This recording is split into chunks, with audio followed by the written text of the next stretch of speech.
Welcome to episode 14 of the Wealthy Living radio show. I'm Lisa Entwistle, founder of Wealthy Living and host of Wealthy Living radio show.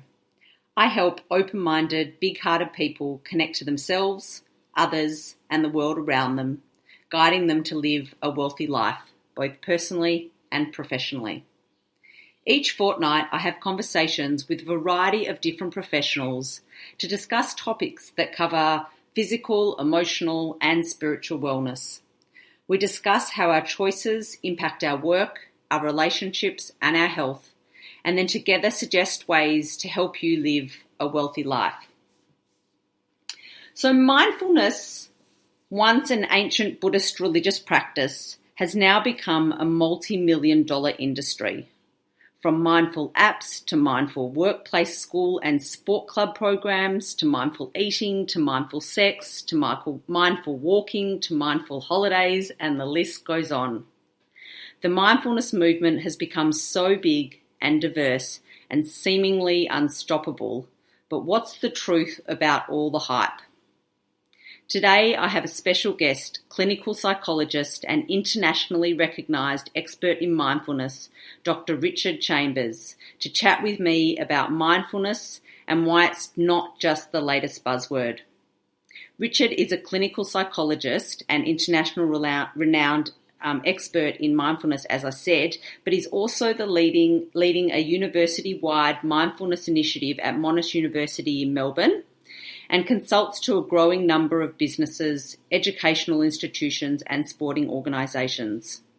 He's a developer of the Smiling Mind app, and he's published, author, and regularly features in mainstream media. So welcome, Richard. Thanks for having me on the show. Oh, no problem. It's exciting. It's a great topic, and it's just, that there is all the hype around this topic. Certainly a lot of hype, right? Yeah, wherever you go, you're sort of, hearing mindful this, mindful that. So It'd be really good to get into really possibly dispelling some of the myths and looking at what is true and really, helping the listeners work out what is the truth of mindfulness. Yeah, great.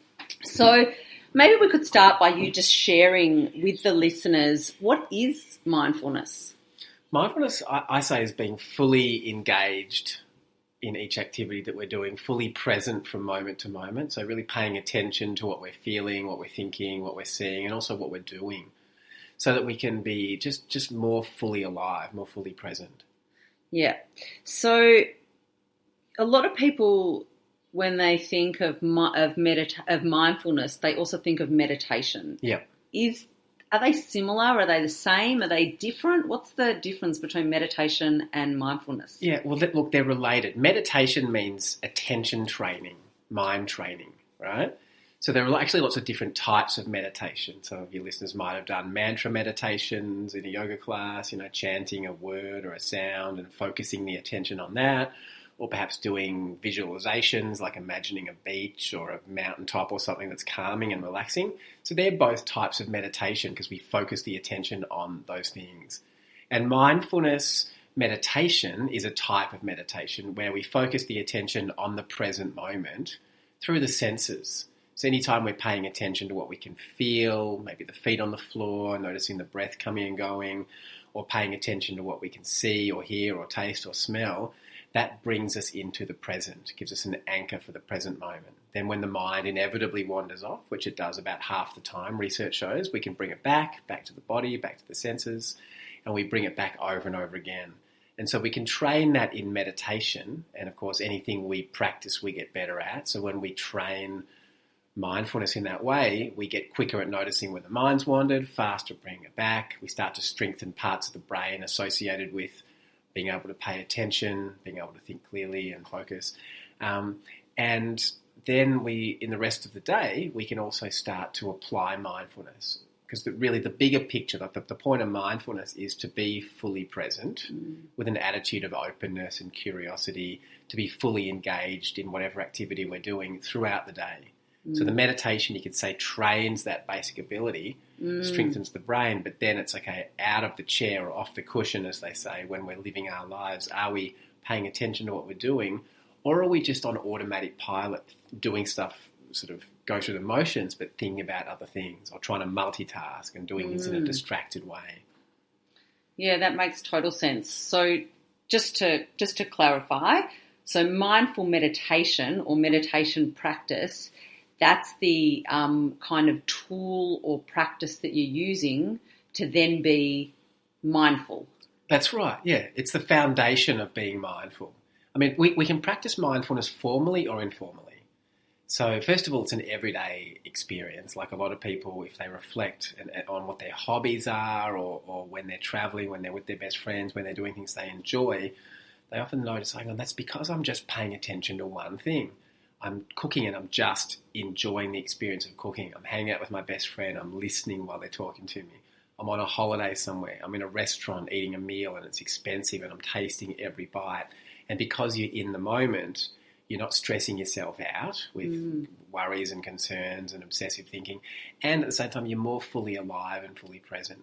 So that's really what mindfulness is. And we can practice that informally by tasting our meals, by paying attention when we're talking to people, by not multitasking, practicing unitasking at work, by just feeling our feet hitting the ground and not being on our phones when we're walking places, stuff like that, like, doing chores mindfully, eating mindfully. They're the informal practices. Then there are the formal practices, the meditation practices, where we might sit for a minute or 5 minutes or 20 minutes and close the eyes and train the ability to keep the attention with physical sensations in the body or listening to sounds or stuff like that, which then strengthens, as I said, the brain, which makes it easier then to do the informal practice. So it's sort of, they support each other like that. So, when you started explaining some of those things or started sharing now some of those ways of the informal ways, I was just sitting here thinking that's really nothing new. But, and same with the formal ways, I suppose that's a really ancient, old, Buddhist meditation practice. Yeah. So both the informal and the formal, are they just old ways of how we used to be as people and how we used to conduct our lives in society? And because of the modern convenience world or the way that technology is going or the pressures to be and make a certain amount and do a certain amount of things, has someone just developed a term, meaning mindfulness or mindful, for something that we used to do all the time, but now because of the change of modern society, we now need to revisit, and so therefore by putting a term on it, it can become an industry. Yeah. Look, I'd say that's partly true, what you just said. Let's be honest, though. I mean, we've always been distracted. I don't think that's not new. I think it's getting worse because there are so many sources of distraction now. Digital technology is probably one of the massive ones. Yeah. The myth of multitasking, being bombarded with information, all these things distract us. But this has always been happening. I don't think that, 200 years ago, everyone was just completely focused all the time. It's the nature of the mind to wander. That's what the research shows. It's just the nature of the mind to get distracted and wander. And the mind loves finding problems. So go back 500 years, there might have been less distractions, but the mind would have been just as busy worrying about where the next meal was going to come from, what the next major cataclysm might be, so that kind of thing. So that's nothing new. Yeah. It is getting worse, and I think that's one of the reasons that mindfulness has become so popular, because we're realising, hang on, we're getting more and more distracted, we're getting more and more caught up in worries and concerns and depressive rumination and stuff that can impair our mental health and make us unhappy. So what are we going to do about that? What technologies might be around that can help us with that? And then coming back to your other point, yes, the technology of mindfulness has been drawn largely from Buddhism, but you could argue from all of the wisdom traditions. All religions have sort of a contemplative component to them, and they have these practices of sitting still, paying attention to one thing, or tuning in and listening to that still inner voice, or paying attention to what we're feeling and thinking from moment to moment, developing self-awareness. So in a sense, we've decontextualized mindfulness from the wisdom tradition. So we've gotten rid of all the cultural and historical bits to them, and we've just got this technology. which means that we can then recontextualize it in psychology sessions or in medicine or in education or in business. We can say, okay, what does it mean to pay attention when we're at our desk? And what effect does it have if we're doing that? You know, if we're a student, can we learn to manage stress better by focusing on what we're actually doing rather than worrying about the exam coming up? Stuff like that. So in a way, decontextualizing mindfulness means that we can now weave it into anything that we need to weave it into, and it's much more accessible for people, and it's not a religious practice. So routinely, you know, in my work at Monash, you know, I'll have Jewish and Muslim and Christian students in the room, and there's no way they're going to do Buddhist meditation, but they'll do some basic attention training, especially once we've talked about the research behind it and the neuroscience, what happens in the brain. So it's recontextualized in that way. You do lose something because then you're practicing maybe attentional focus or self-awareness, and the question is, well, why am I doing this? What's the point? Whereas, you know, you look in, like, let's say Buddhism or one of those wisdom traditions, the point is to basically perhaps become more self-aware, go beyond the sense of separation with others, or to cultivate qualities like empathy and kindness and those kinds of things. So there was an implicit point before that we've lost. So it's both a good thing and a bad thing that we've decontextualized it in that way.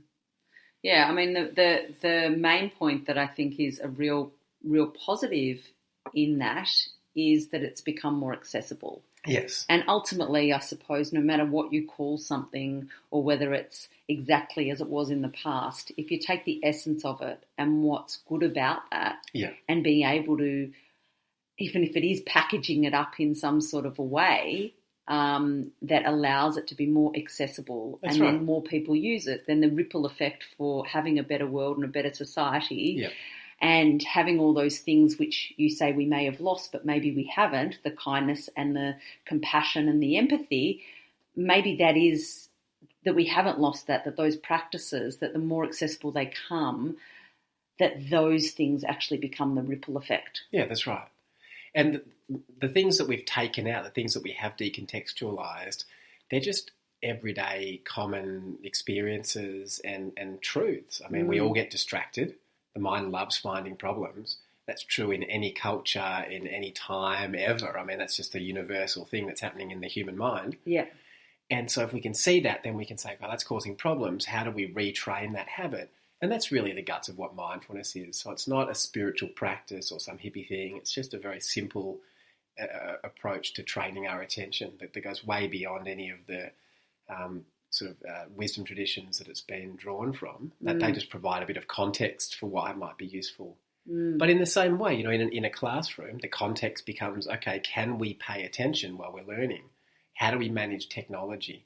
How do we cultivate an attitude of curiosity and interest in what we're learning rather than just studying for the NAPLAN, you know, filling our head with information? How do we, you know, to communicate effectively and cultivate things like empathy? You know, these are all things that mindfulness can help us do. And that's when I work with schools, which is a large part of my work, educational institutions, I'm always speaking that kind of language because you want to make it relevant. Walk into a company and it's like, okay, so you're a room full of business leaders, right? What is effective leadership?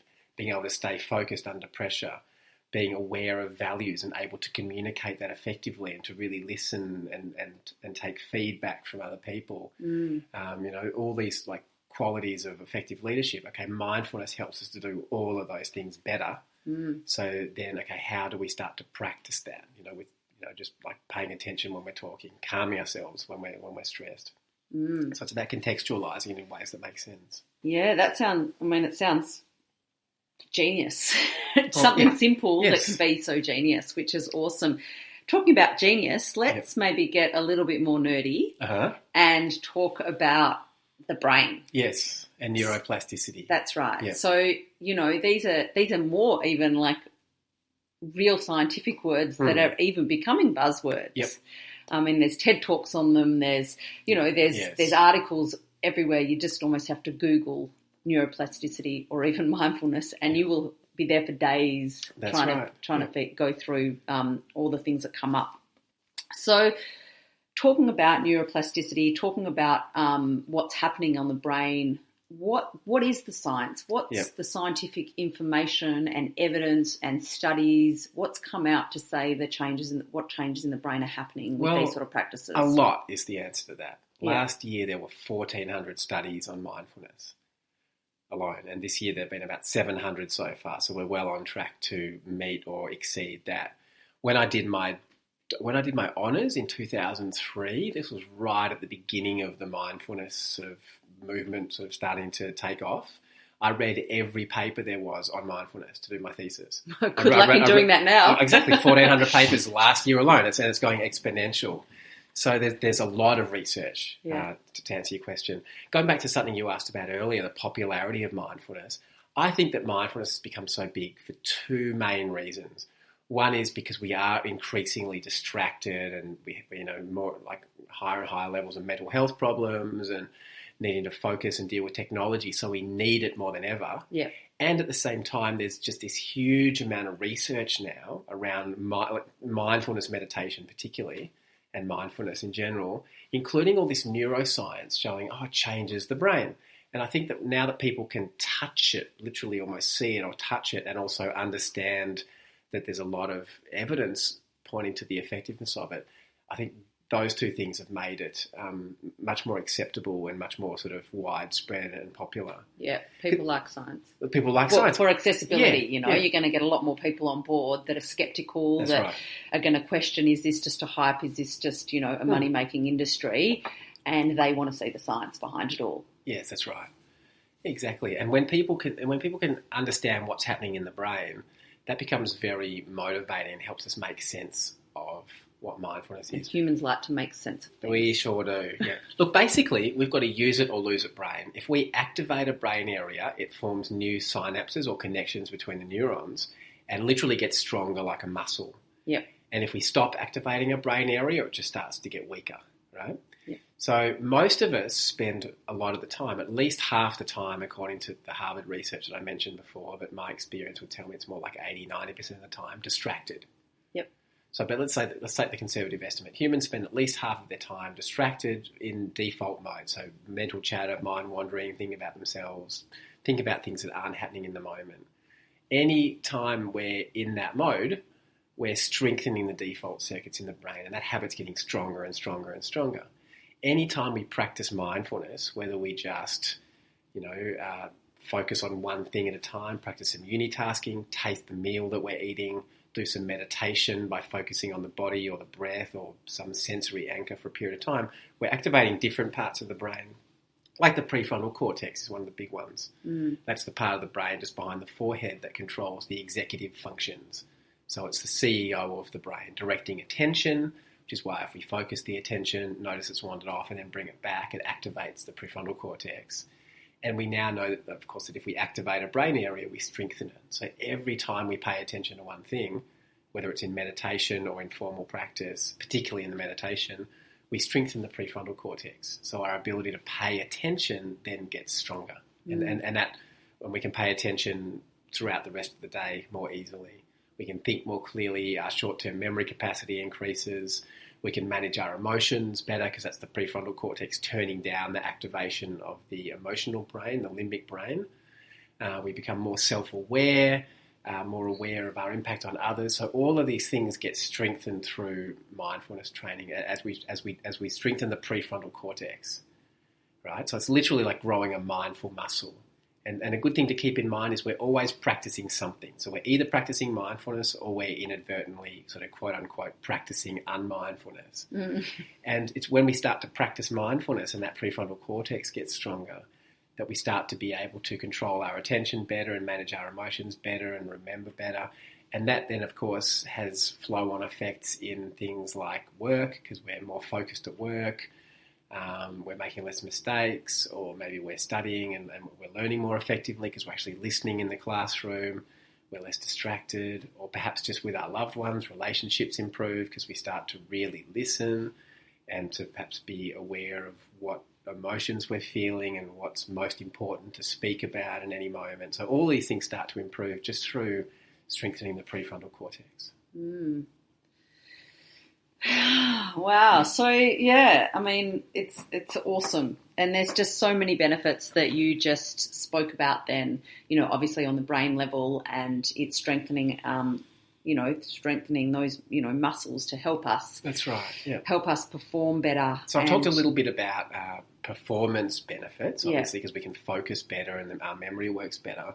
But then if we spend less time in the default mode, and if we spend less time in that default mode and more time paying attention to what we're doing, we're going to be less likely to get caught up in thinking that stresses us out or makes us anxious, or sort of depressive rumination where we're stewing on things and feeling hopeless.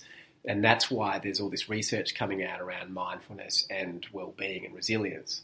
Like, people that learn mindfulness as part of their treatment for depression are half as likely to relapse down the track, because they just don't get caught up in depressive thinking in the same way.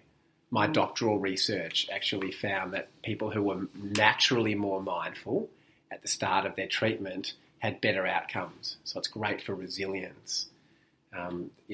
Mindfulness is as effective as antidepressant medication for preventing the depressive relapse. It impacts stress and anxiety because we're more focused on what's actually happening rather than worrying about what might happen. So huge benefits for mental health, as well as performance and relationships and leadership. When there's just, countless amount of benefits. I mean, and you've just reeled off some now, and I'm sure that we could talk for the next hour probably on a lot of these benefits. Something you just said to me now about helping for patients with depression, and how sometimes mindful practices can have more of an effect, they've shown in some studies, than some antidepressants. Yes. So overall, if you review all the studies, it's as effective as the antidepressants. So that's awesome information. Yeah.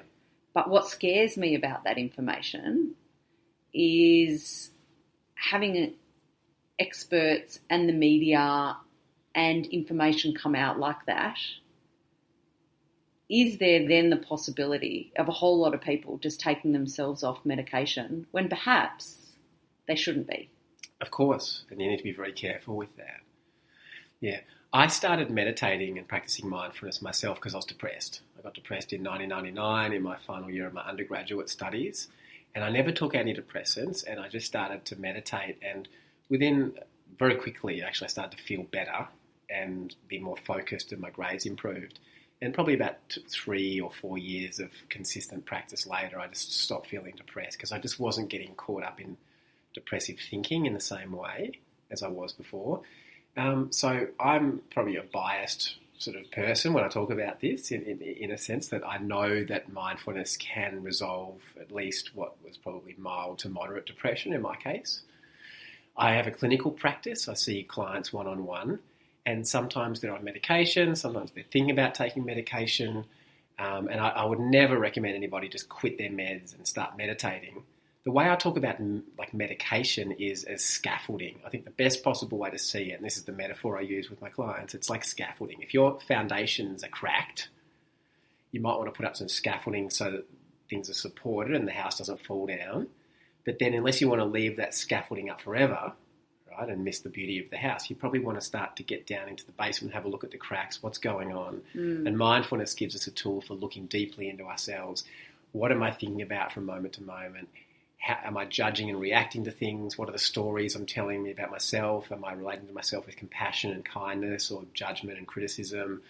What effect is that having on my mental health? So once you start to look closely and see how, in a sense, you're making yourself unhappy, or how some of your unconscious mental habits, would be a better way to put it, are leading to unhappiness, and start to change those habits, then after a while you might not need the medication anymore. And you might want to start under supervision perhaps, and slowly taking off some of that scaffolding. Antidepressants sometimes can lift people's moods and help them to engage more with their life, or take the edge off anxiety so that they're not paralysed by it. But they also blunt us and numb us from what we're feeling. And if that's unpleasant sensations, okay, it makes sense why you might want to just turn the volume down on that. But it also means that we're not able to notice what we're feeling in quite the same way. And if we can learn to be with our emotions and not react to them and listen to them and ask ourselves, why am I feeling sad right now? What basic human needs aren't getting met right now? Why am I angry? Has someone crossed a line? Or am I just reacting to something? Is there a story running in my mind? Once we start to notice that, we can, it's giving us very useful information. So I guess that's the downside to medication, that sometimes if it's blunting it, but it's the same with drinking and distracting ourselves with the internet and shopping and stuff. That's all often in the service of numbing out from stuff that's uncomfortable. Yeah. And mindfulness gives us the tool to start to be with that stuff and to hang out with it and get to know it and take the lesson from it or the information. I don't have enough connection in my life, for instance, and that's why I'm feeling down or lonely. Okay, so maybe I need to connect more with people. How am I going to do that? And we might miss that lesson if we're just like, I feel kind of down. I just want to numb that out and get rid of it. So, yeah. So I suppose for people that are the type of people which that often prefer the distraction. Yes. So we'll do the medication or we'll do the alcohol or the drugs or other things which are the distraction from feeling the feelings. Yeah. And may otherwise go, I don't want to feel the feelings, and feelings are just some sort of abstracty or non-thing that they just don't like to look at. From what you've just said now, if I pull out the little bit that says that the emotions are the information, that to me is probably the gold. Yeah. Because for those people, it really grounds emotions not being this really scary thing and that they're just information. Well, most people haven't been taught how to be with their emotions in a healthy way. They're taught early on to distract themselves or to think their way out of it or somehow try to get away from unpleasant, uncomfortable emotions. So a lot of the work I do in my courses and my trainings and even my therapy work is helping people get back in touch with what they're feeling and then at least not react to that, because the coping strategies of, numbing out with food or alcohol or drugs, or the compensation strategies of working harder to prove to ourselves that we're worthy or lovable, all of those things, while they're not inherently bad, if we do too much of them, they become problems. Yeah. And people are caught in their coping strategies. That's why anyone that comes to see me in my private practice, that's what's going on. They're so caught in their head trying to think their way out of what they're feeling that they're anxious or they're totally distracted, or they're disconnected from themselves and their values, and they're just doing things, going through the motions and wondering why it feels so empty, or they're drinking too much, or there's something happening.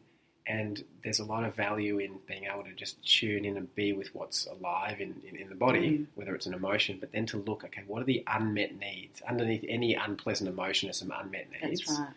And if we can identify what that is, we've got a much better chance of getting that met. And so that's what the bulk of my work sort of tends to be. With myself as well, that's how I work with myself, like just tuning into what's alive, what's actually true in this moment that needs attention. Yeah.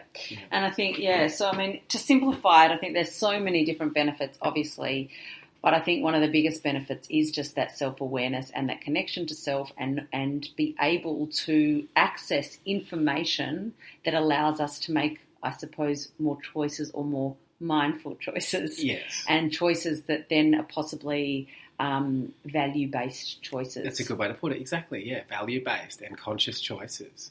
And doing things that feel in alignment rather than just kind of doing what we think is the right thing to do or just acting out of habits. All of that's there for us when we start paying attention. Now, mindfulness isn't just, in the early days, there was all this groundswell of enthusiasm for it. Oh my God, mindfulness will cure everything and it belongs everywhere and needs to be in schools and businesses. And look, to be honest, mindfulness practiced properly will benefit everybody. Yep.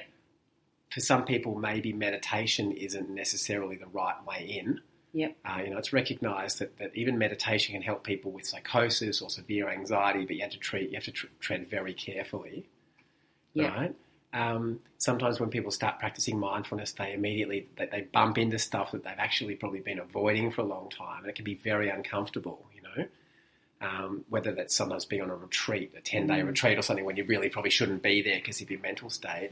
But even just doing a 5-minute meditation, I've heard stories from time to time of people suddenly becoming really anxious. I'm like, what the hell? I wasn't feeling anxious before. But I think often it shows us what's there just under the surface. Yeah, and I think that's a really good point you make, and something that's really important to bring up, and that's that it isn't just, just start meditating or start doing mindfulness and boom, everything's going to be okay and it's for everyone and all of that. Yeah. And I think because it's clearly not. And I think that what's really important is you bring this up because there are people who are suffering mental illness, different types of mental illness, and something like mindfulness or meditation practice can be really triggering, and to the extreme side, it can trigger psychosis. Yes. And I think that what the danger is, whether it be mindfulness or a lot of other industries which have become really trendy, or there's a lot of hype around and have become, really money-making industries, is that there's a whole lot of people that aren't necessarily qualified or should be facilitating these sort of practices. And to be able to teach a mindful meditation or the concepts of mindfulness may not be all that difficult for a lot of people within the wellbeing industry, or someone that themselves has gone through those processes.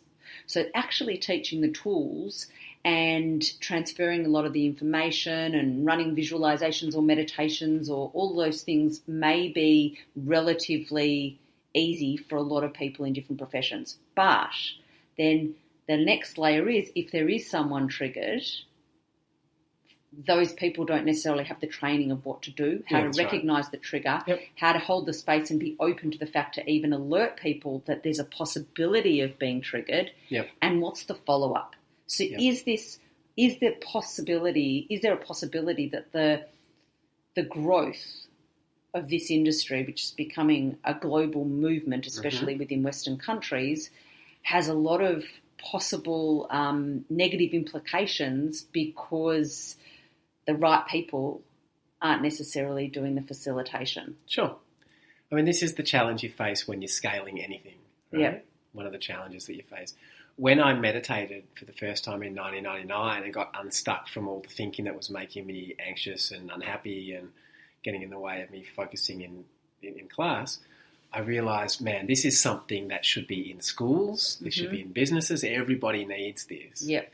And that's why I've spent my life since then sort of working towards doing that, getting it into schools and businesses and doing therapy based on it. I definitely know that there's a real benefit to practicing this myself. But as we scale it, we do. We lose some of the depth. You can't go wide and be deep at the same time. I think that there's always a trade-off there. So we're trying to get mindfulness into the education system, like educational curriculum. So every student in every class is doing some mindfulness meditation just as part of their day-to-day, learning, really, because it's like, okay, let's learn to pay attention so that then we can learn more effectively in the rest of the school day, for instance. And of course, as teachers are starting to deliver it in the classroom, some of them have committed long-term meditation practices and some of them have no idea and they're being asked to do this. And so it's an unavoidable cost. I would have loved to get mindfulness in school, even if it was taught to me in a way that was good enough. I would have loved that. So I still think that it makes sense to try to disseminate mindfulness pretty widely. But at the same time, obviously you can only teach what you know. Yeah. So if you've done a weekend course in mindfulness or you've just read a few books and stuff, you can teach probably what you're probably teaching actually is concentration. One of the things, like mindfulness is concentration and awareness. Like both those things are part of it. So focusing on one thing. That's what most people confuse mindfulness to be. Oh, I've just got to learn to focus my attention on my breath or my study or whatever I'm doing. And that concentration is a very powerful thing in and of itself. And that's pretty safe to teach anywhere. Like anyone in any business, any consultant, any manager, whatever, can be teaching concentration. Mindfulness is actually a little different. It's staying present with the body and the senses, like anchoring the attention in the present, but at the same time having an open awareness and allowing thoughts and feelings and experiences to come and go without reacting to them, without getting caught in them. So it's a little bit different, and not a lot of people get that actually. Probably 80% of people teaching in mindfulness, in my experience, don't understand really that's what it is. They're just teaching concentration. So I'll teach concentration in classrooms and businesses because that's what people want sometimes. Then I'll encourage people to tune in and get in touch with their emotions, get in touch with their values, get in touch with their needs, and become more self-aware, and then become more aware of how they're interacting with others, start to explore how perhaps being empathic and compassionate might actually be our natural state if we're not getting in the way of that. So I think that there can be a depth to teaching mindfulness, but only if the person teaching it has experienced that themselves. So the short answer to your question is that it's unavoidable that we're going to dilute things when we scale it, but it's probably a good thing to get this out as widely as possible. And at the same time, if you want to teach mindfulness well, if you're a therapist or a teacher and you want to be doing a good job of this, you want to be practicing it yourself. You want to meditate every day. You want to have an intention to look deeply within yourself and get to know yourself and change your relationship with yourself. And then you can teach that to others. Yeah, I mean, that's good. And I do agree with you, obviously getting it out there amongst more people and more people practicing has, a hell of a lot of benefits.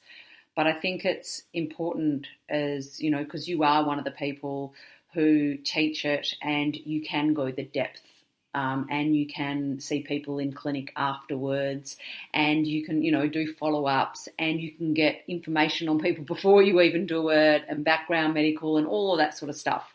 So what's your advice to any of the listeners if they decide that they need to bring more mindfulness into their life, so they want to go and do more mindful practices? And for them, the best way to do it is to say go on a holiday or a retreat or something like that, which has some mindfulness practices or meditations in it, or go to the local yoga studios, which is running meditational mindfulness courses, or it just happens to be in their workplace and the wellbeing coordinator is running them.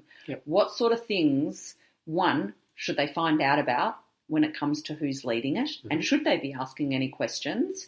What are the like things that they should flag? What do they need to know about themselves possibly before doing it? Like who's at greater risk? And if they are triggered in the situation, what do you suggest that they do? And do they speak to the facilitator? Do they go and look for a psychologist? All good do they questions. sit with themselves? Like, what's the process? Because the thing we want to do is, yes, scale an industry, which is an important industry to scale, but at the same time, we also don't want to put people in some unsafe situations. We don't want to be unethical. We want to practice humility within an industry. So take me on the process. Well, first of all, we need to understand that there are different types of meditation, and what we're being taught may or may not be mindfulness meditation. Sadly, as enthusiasm's built and more meditation teachers are popping up, you'll see people talking about the science of meditation, and what they're actually quoting are mindfulness meditation studies, and then teaching their own brand of whatever it is, whether it's just a Vedic meditation or concentration practice or whatever they do. So being a little bit aware of that and knowing that mindfulness is what we've been talking about, paying a non-judgmental, open awareness to what we're doing moment by moment, being fully engaged in whatever activity we're doing. So recognising that, maybe having an understanding of the background. There are great books, really good books that, available, like podcasts, TED Talks, all kinds of stuff on mindfulness. So knowing a little bit about it. Then in terms of learning it, making sure the teacher's actually teaching mindfulness. If you want to, just keep going to their class and doing the practices they're doing, just know that you're eventually going to become more like them and any of the senior students in that particular organisation. So you want to look around and go, well, do I want to be like these people? Because if they're kind of weird and you keep practicing what they're doing, you're going to end up like that. And if they're awesome, then that's the direction you're heading in. So that's not a bad way to go about it. Starting small, just doing 5 minutes a day, getting that established, then building it to 10 minutes and maybe 20 or 30 minutes a day is a really good amount of meditation. you can build that over time and integrate it into your daily life. So that's why I teach mostly through courses. I have started running retreats, but I also teach mostly through courses because it's like over a number of weeks, how are you going to embed this in your life? When's the right time to meditate? What benefits does that produce? What gets in the way? What are the obstacles to meditation? How do we work around them? How do you start to apply mindfulness in each moment? Unitasking, managing technology, like noticing what's stressing you out, that kind of stuff. So all that's really helpful. Or you can just go deep and just jump into a retreat and just get this like immersion in it and live it for a few days. But then the challenge is, okay, so I've had this deep experience of it. How am I going to integrate that into my life? So there are different ways to do it, and there's no formula for anybody. Some people just love, doing 5 minutes of meditation with an app or even practicing it informally. Just going, okay, this week I'm going to clean my teeth mindfully twice a day, just focusing on the act of cleaning my teeth. Okay, that was really good. Now I'm going to start washing the dishes mindfully, walking to the train station mindfully, etc. Yeah, so doing all those kinds of things. Then when we're doing it, you've mentioned like potential risks. If we have a trauma history, if we have severe anxiety, if we have a sort of disrupted relationship with our body, or there are other or if we're at risk for psychosis, there are reasons why we might want to tread really carefully and do more of the informal practices, or do meditation for a minute at a time, or even go and learn from someone who we know has the skills to guide us and handle what comes up. Yeah. Like there are a lot of meditation teachers who aren't psychologists, yeah. but there are a lot of really good people who are psychologists and meditation teachers who can then, deal with whatever happens. Yeah. And also if they're experienced practitioners, they know how to work with whatever's coming up. Like on Monday in my private practice, I spent 50 minutes working with a client who's one of the most anxious people I've ever met, helping her just to be with her breath without reacting to it. Because if you start doing a breath meditation and you tend to be a bit anxious, the instruction is, okay, let the breath happen naturally without controlling it, and just stay with the felt experience of breathing in and breathing out. And if the mind wanders off into some evaluation about breathing or some distracted daydream, just come back to the breath. Or we start doing that with anyone with anxiety, they immediately start to worry, I don't think I'm breathing enough. I don't think I'm getting enough oxygen. I think I feel a bit lightheaded. I need to breathe a bit deeper. And then they start to get anxious, and that anxiety then constricts the breathing more. And then they're like, oh my God, now I really can't breathe. And it spirals. Yeah. So with people who are anxious, I'm always watching, if I'm teaching them breath meditation, being aware that might happen. And then it's okay, so are you just being with the breath, or are you noticing your breath and then getting caught in an evaluation or a judgment of it? Or are you trying to control it, or are you just allowing it to happen? And I spent 50 minutes just gently, over 5 or 6 episodes of meditation, just bringing her back to that. And by the end, she's like, wow, I feel so relaxed. I haven't felt this relaxed in months, because she was just not getting so caught up in anxious thinking and not reacting to every little thing that was happening in her body. But that's a very fine balance.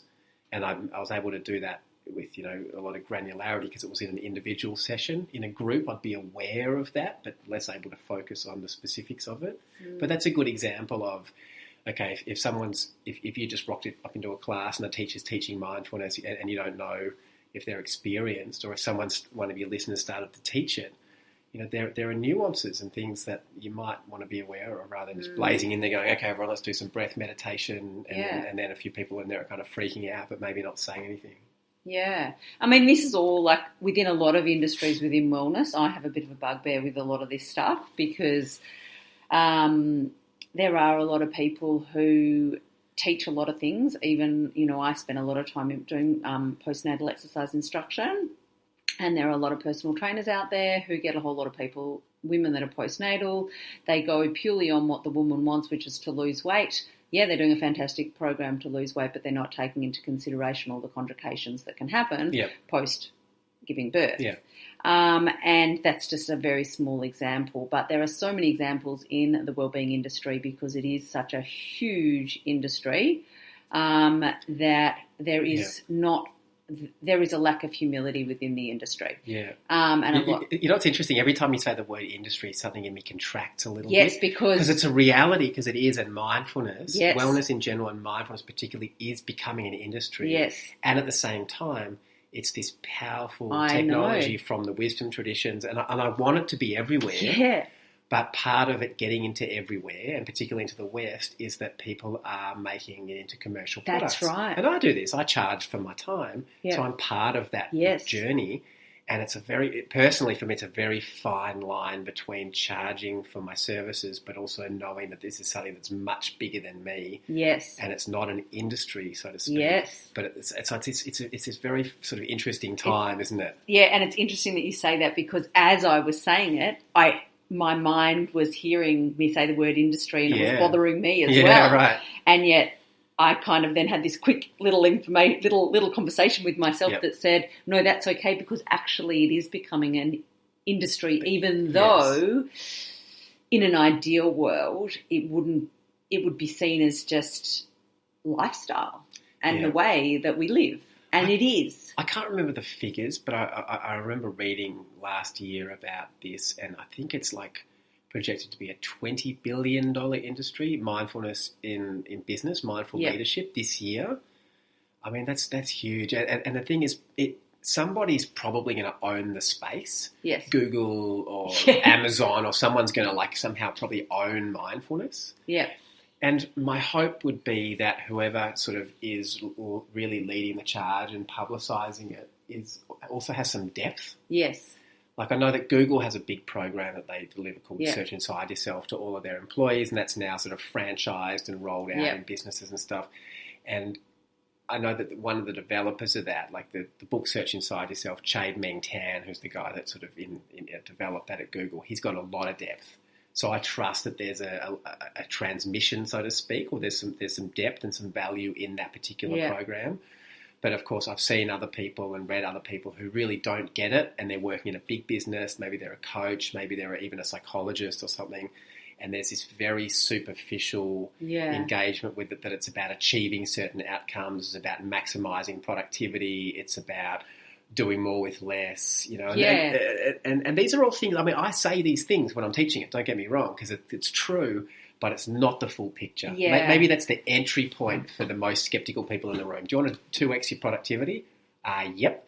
Right, well, you're only paying attention half the time you're awake. So what if we could get you paying attention 80% of the time or 100% of the time? And that hooks people. But then it's like, okay, there's a lot more. And I worry that as we commercialise this and as it becomes more and more of an industry, that it's really going to lose its values. Yeah, and it's interesting, isn't it? Because there's this like part of my thoughts are thinking our brain and our mind is the only thing we own. Yes. You know, or not, you know, we own our mind, yet there's this whole industry, or this whole, you know, mindfulness, let's call it an industry. Yes. It is. Yeah. Which is now making money to own what we own. You know what I mean? Yeah. And well, they can never own it. They're just consultants who are teaching us to identify more. You know what I'm saying. Yeah, though, I 100% know. And, you know, this is, I suppose, that whole somewhat dilemma back to, you know, anything that becomes scalable. And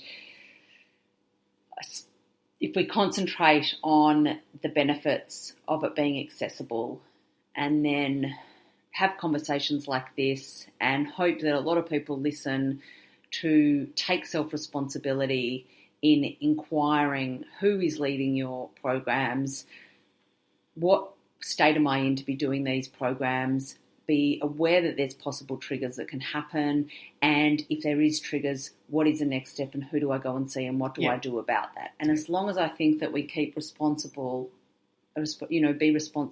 about those things, then we're probably entering a fairly safe territory that then can allow people to really just gain the incredible benefits from mindfulness. That's right, yeah. And I think you hit the nail on the head there, where you said that, you know, if we're really monitoring ourselves and we notice that we're getting in touch with something that's too hard to be with, or there's something that's kind of stressing us out, then perhaps going and getting some professional help would be a really good idea. And there are lots of psychologists now who are interested in, and psychiatrists too, who are interested in mindfulness. And so we might seek them out specifically, and also maybe just Google them. How long have they been meditating? What what experience do they have? Like, how legit are they? I mean, we should be doing that. Yeah. You know? Or even so, like even if it isn't a psychologist which is necessarily doing a lot of mindfulness work, maybe the mindfulness work that they did in that practice, wherever they were doing it, that then made them aware of, like they were triggered, so it made them aware of some deeper things that are going on in them, that maybe the mindfulness part has somewhat needs more practice, but for the moment has maybe done its job in self-awareness. Yes. That going to see a therapist, which can actually then go deeper and explore the underlying issues and the core things that are going on and peel back those layers, and not necessarily through mindfulness practice, but actually look at what's going on, is what they need. And then once they sort of work through some of those things, and mindful practice might be a way to work through some of those things, but then after they've done that through other tools as and therapy, they can then come back to doing mindfulness work. And I would argue that if you're doing good therapy and you are becoming more aware of what's happening under the surface and learning to not react to it but to examine it clearly, that's mindfulness. Yeah. And if a therapist is there, you know, the biggest predictor of change in therapy is the therapeutic relationship, the alliance, which is how much you like your therapist, how much you feel they understand you, how much you're aligned with the model that they're using with you. And so if a therapist is doing a really good job of being present and embodying that clear, perhaps, you know, loving or compassionate kind of presence, that's pointing to that in you as well. So that they're helping you to access that in yourself, and that's in a sense mindfulness. So I'd say good therapy and mindfulness are actually pretty interchangeable. You know, a lot of therapists who are doing mindfulness are teaching, okay, let's do meditation in the session, or let's do some breathing because you're clearly getting anxious there. And that's helpful and useful. That's great, but it's the tip of the iceberg. Yeah. I mean, I can even say, you know, in a lot of my coaching work, I have to remain mindful. Yeah. And it's a lot of the mindful practice that I have to do in sessions is effective listening. Yes. And in order to do effective listening, I have to be mindful. You have to pay attention. That's right. I have to pay attention. Yeah, and be open to what's That's happening. right. And not be distracted by a whole lot of other things that might be going on, and actually show full concentration with the conversation and what's happening, and to be able to stay present. Yeah, that's right. Yeah, in the situation. So another thing that sort of comes up for me when I think about the possible negative side for somebody when it comes to doing mindful, starting to practice mindfulness or starting a mindful practice, is that their inner critic comes out to play, because they've got such a monkey mind. They haven't done this stuff before. They thought, oh, there's all this hype around it. Something's got to be good about it. Let's give it a try. You know, it's the biggest trend. We must jump on the trend, so let's have a go. And they lie there and go, I'm just really crap at this. That's another thing I'm just really crap at. And then all that happens is, instead of addressing maybe stress management, they actually feel really stressed. Mindfulness becomes another source of stress. That's right, another stressor, another indicator of them being a failure, of not being enough. That's right. And all of these underlying things which they're trying to fix. So when practiced incorrectly, it becomes all of those things. That's right. Mindfulness immediately starts to show us what's happening in the mind. So we'll start to notice that inner critic and how pervasive that can be, and how much harm it can cause us. And then if we notice that critic and then criticise the critic, which is the natural habit, that hall of mirrors this sort of thing, and it becomes this like criticism of the criticism of the criticism. Exactly. And instead, mindfulness is about, okay, let's notice what's happening and allow, and let's just be with it as it is. Let's not judge it, react to it, try to get rid of it. Let's just sit with that and not feed it. And so we start to notice the self-criticism, but without feeding it with more criticism.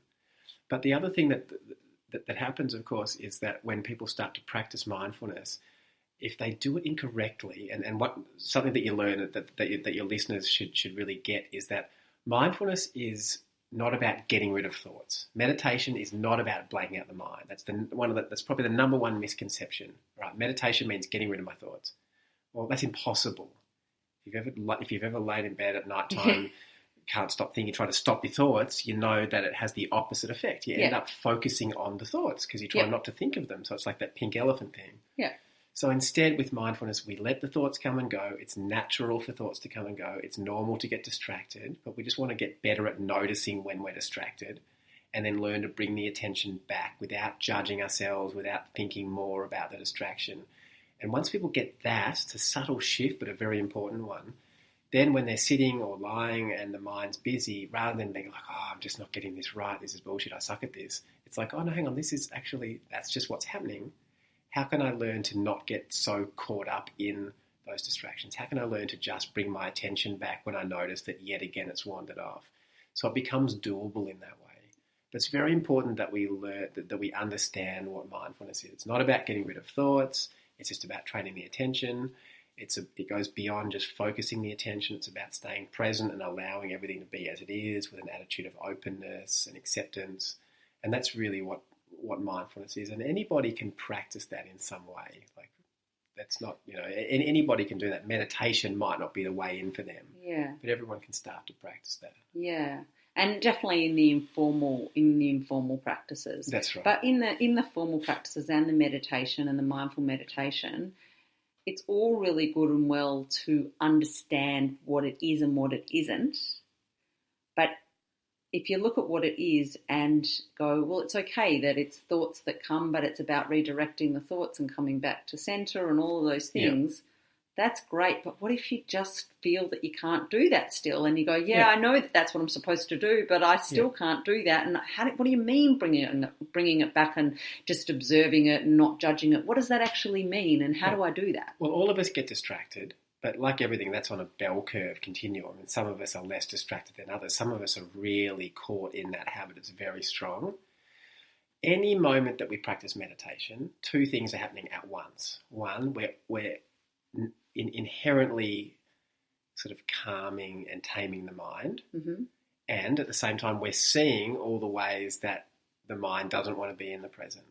So if we sit and meditate, even if we just do it for a minute, the mind might wander off 100 times, but if we notice 100 times and bring it back, that's better than the mind wandering off and us not noticing. Mm. So bit by bit, we can just gradually move in the direction of becoming more aware when the mind's wandered, bring it back without judgment, perhaps holding it for a little bit longer in the present moment by being more engaged in the senses. And anybody that practices that in that way and allows the mind to wander, and when emotions show up in the body, we learn to just let them be there without reacting to them. If the mind's busy and chaotic, we just notice that it's busy and chaotic, and we practice being patient as we bring the attention back. Mm. If the mind suddenly gets really calm and the body relaxes, okay, that's just what's happening. It's not that you're getting mindfulness in that moment. That's not the point. So we don't want to be attached to that and then think, okay, so mindfulness means relaxing. It doesn't. Mindfulness means being with whatever's alive. So if we're tense as hell and the mind's going 1 billion miles an hour, it just means being with that and not getting lost in it and not giving up. And if the mind's really calm and the body's relaxing and it's like we feel like we're just floating on a cloud, it's just, okay, that's what's happening right now. Mm. Let's just be with that without getting attached to it. Mm. And if we practice mindfulness in that way, anybody can do it. Mm. And maybe you start with a minute at a time of meditation, or maybe you say, before I even sit on my meditation cushion or my chair, I'm going to start practicing mindfulness informally in my day-to-day life. I'm just going to clean my teeth mindfully. Mm. I'm just going to eat my lunch mindfully today. I'm just going to taste each bite and notice the texture and the smell of my food rather than just eating it without paying any attention.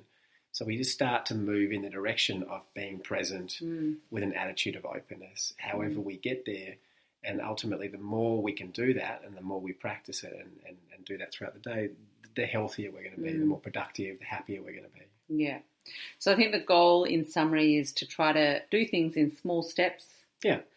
That will then become bigger and bigger, and obviously we'll be more practiced at it and be better at things. That's right. So having small goals, small steps, practicing self-compassion, so not giving ourselves this really hard time and having this mean person sit in our head and criticise us the whole time, but actually just accept whatever is and be really compassionate to yourself that if you can't do it, you're not a failure. No. And it's okay if you fail at something because everybody fails at everything. And, if you just don't even look at mindfulness, but you just look at something that's everybody knows about is sport, any new skill that you learn in a sport takes time. That's right. And you fail until you get it, and you're better at getting it if that's important to you. And it's a good way to think about it. Mindfulness is mental fitness. And like with physical fitness, you know, it's about being fitter throughout the day, you know, like being able to walk to the train station without getting tired.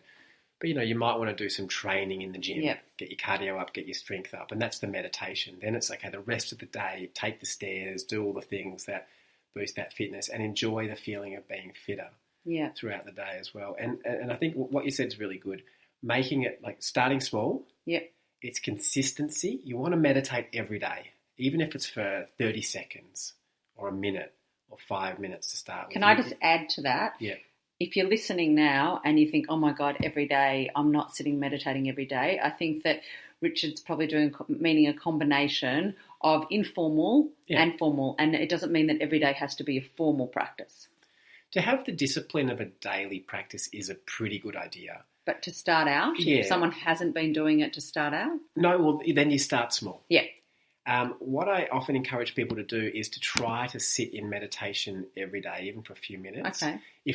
If 1 minute is too much, you just sit every day, ideally at the same time, close your eyes, take one breath, open your eyes and go about what you're doing. And it's just planting the seed of regularity, because there's a fine line here between not turning this into the mindfulness stick. Like, okay, I'm going to sit down for 20 minutes a day. And if I don't, I'm going to beat myself up and I'm going to force myself to meditate. Like, that makes it very unpleasant very fast. Yeah. But on the other side of the coin, saying, I think I'm just a bit too distracted, whatever, I'll get there one day. No. Let's get a discipline going. Let's get a routine going. Okay, I like to meditate first thing in the morning before I start my day, because then I have a more mindful day and I make sure I get it done. That's not for everybody, but for me that works. And so I'll always sit, ideally for 20 or 30 minutes. If I don't have time, I'll sit for 5 minutes or 1 minute. I just do something to keep that routine going. And then once you establish it, you can start to build on it. Yeah. If something's getting in the way, rather than judging that and saying, I suck at this, or like, this is pointless, look more closely. If you look at, okay, what is getting in the way? What are the obstacles to sitting and meditating? If I remove the labels of good, bad, right and wrong and just look at it on face value, what's actually happening there? Oh, I'm forgetting. Right, I'll set an alarm. Oh, I'm prioritising other things. I'm remembering to do it, but then I'm saying, I'll just have my shower. I'll just have my breakfast. I'll just watch that news. Okay, so I'm prioritising other things. Okay, and as we bring awareness to that, we might start to prioritise the meditation a little more. So it's just baby steps, just step by step. Great advice. Awesome. We've covered so much, and we've really, I think that from this episode, people can really get a grasp of what mindfulness is and what it isn't, and about the practices that they can use, about things that they can bring to mind when it comes to making sure that they have a safe practice and that they're not putting themselves at danger, that it is just that, a practice, and that it is something that they can build on, that that we can do step by step, that it's not the be-all and end-all that's going to fix every problem in your life, but it's definitely something that is going to bring more awareness to what the problems are, that's right. And then you can work on those. So it's definitely a great starting point and something to have in your life for connection to self and self-awareness, and then that flows on, obviously, when you're more connected to yourself, to connect better with others and connect better with the world around you, which is, as you all know, something I'm really passionate about. Big time passionate about. So thank you, everyone, for listening today. Is there any other last things before I tell people how they can find you and some of the things that you might be able to offer? Is there any last points on mindfulness that you'd like to share? Look, I'll just reiterate what we've already said, that meditation's really good, doing a little bit every day as that basic mental training, kind of like going to the gym to build fitness. But then it's, okay, how are we living the other 23 hours and 55 minutes of our lives each day? Like, are we paying attention? Are we unitasking? Or are we being distracted and trying to multitask? And so just make an effort to be more in the present, whether it's with unitasking, whether it's doing our hobbies and interests in a way that engages us in the senses. That's really important. And as you said, if we bump into challenges, just being aware that we might want to go get some professional help with that. being very selective with finding mindfulness teachers, just doing a little bit of research and looking at, are they a meditator? Do they have a depth of practice? What's their training? If I've got a specific issue, are they going to be able to deal with that if it comes up? So all of that's really important. Brilliant. So I know that you run a whole lot of mindfulness courses. Yeah, I do a lot here in Melbourne. Yeah. So I know that have you got an online program or something like that you've just launched? Yeah, so I've made some online programs through Monash Uni. We've had about 300,000 people from around the world do them. We've got 2 free 4-week online courses. And how would people find them if they wanted to find They can them? either Google FutureLearn Mindfulness. FutureLearn's the platform, or they can go through my website. Just Google drrichardchambers.com. I've got links to my online courses on there. I run face-to-face courses as well. If people are living in Melbourne and want to really do this in a face-to-face kind of way, they run for 6 weeks. Mindful stress reduction, and again, that's listed on my website. So you can come and get established in a meditation practice, and then learn how to apply mindfulness to boost productivity and well-being and have better relationships. So they're probably the main things that I do. Or if anybody wants me to come and speak or run trainings in their businesses, I spend a lot of my time doing that around mindful leadership, productivity, performance, that kind of stuff. Brilliant. I think you've got it all covered. Beautiful. So thank you everyone for tuning in. I'm Lisa Entwistle, your host and founder of Wealthy Living. To find out a little bit more about my services or connect with me, you can go online to my website at www.wealthyliving.com.au. And as a reminder, that's WELLTHY. I'm an integrative life, clarity and wellbeing coach. I do workplace wellness, event facilitation and hosting. So until next time, have a fabulous day.